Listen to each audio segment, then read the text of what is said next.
Look, I realize it's mildly ridiculous that I'm wearing sunglasses right now, but you don't want to see my squinting eyes. I'm going to spare you from that.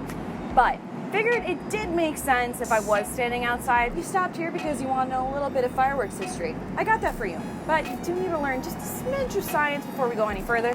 I don't want to do it either, but it will help us all along. Quick rundown. A firework lives in a tube that has gunpowder and a small amount of other things like fuel, oxidizing agents, binders, and these things called pods that have metal oxides for color. Whew.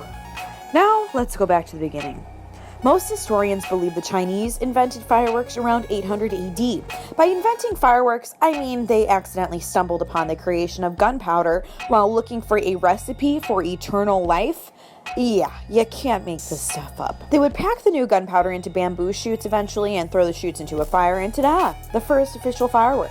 About 200 years later, the Chinese were firing firework rockets at enemies with an arrow. Fast forward in history, let's meet up with Marco Polo, who's often credited with introducing gunpowder to Europe around the year 1295. This is likely not the case, though. Historians think gunpowder got introduced during the Crusades a few years before that, but whatever. We do know by the 13th century the West took two paths in the fireworks game. The first was further developing gunpowder for battle, and the second was using fireworks for, well, entertaining.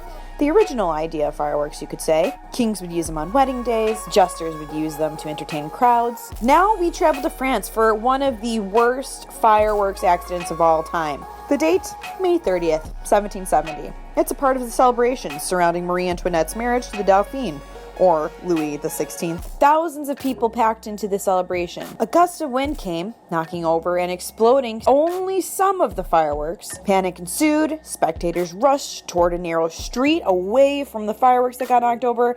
The death toll was more likely from trampling. It was called at 133 people, but historians say that number is probably gravely underestimated to what the real death toll was. Some say even thousands. Then we're going to bring it back stateside. It's July 3rd, 1776. We have good old John Adams just setting the tone for every single Independence Day to come because he said this. He said, "It ought to be solemnized with pomp and parade, with shoes, games, sports, guns, bells, bonfires, and illuminations." Illuminations? Fireworks, of course.